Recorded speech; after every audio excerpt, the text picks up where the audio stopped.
Hello friends, जय जगन्नाथ, नमस्कार। मोर एक न्यू ब्लॉग को आपण स्वागत। आज जेहेतु संडे थिला तो आम भाविलु कि नॉनभेज खावाई तो ममता मोर मार्केट जाइलु आउ चिकेन नहीं के आसलु। ये देखो केते बढ़िया बढ़िया माछ अच्छी तो आम भी भाविलु कि माछ नहीं पखाल खावाई भाजिकी तो आम गलु। देखो केते भेराइटी भेराइटी माछ ये अच्छी हेले मते आज इच्छा ला टिके रूपचांदी खावाई तो रूपचांदी नापी मुझे आउ रूपचांदी भी ये अच्छी तो आम से अंकल को कही रूपचांदी दवापाई से हमको रूपचांदी भी देते तो माछ धरिकी आम घर को आसलु। आ देखु मुझे माछरे हलदी और लुण पकई मैरिनेट कर तो किसी समय छाड़ीदबा। एपटे ममता को कही तेल गरम करने सी भी तेल गरम करदे गैस रे। देखु मुझे किसी हलदी पकईदेली कहीं हलदी पकईले आमर जो तेलटा छिटके आ छिटकबनी से मुझे हलदी पकई किसी तेल रे। आपण मैंने भी एमती करेंगे और मु खड़िका तेलटा गोटे एपट सेपट करदे। देखु कहीं जब सबुआड़े तेलटा को आम एपट सेपट न करवा ताहले से माछटा लगिज से मुझे सेपट करनेली। आम ये माछ मुंडा को फास्ट पकईबा तापरे माछ पीस गुड़ाक मु साइड रे पकईदेवी।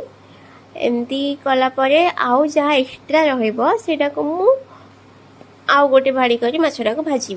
देखु गोटे साइड माछ मोर लगी भी गला। देखु मत माछ भाजला बेले बहुत डर लगे। आपण मान को डर लगे कि नहीं कहबे कहीं माछ भाजवा टाइम टे माछटा टे छिटकी थाए ना तो गरम तेल गुड़ाक मो ऊपर आसी पड़ जाए से बहुत डर लगे।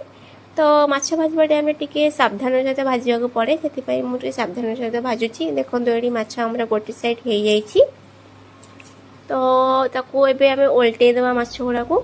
देखु मु ओल्टे देली माछ गुड़ी को। ये माछ पीसटा मत बहुत हैरान करथिला।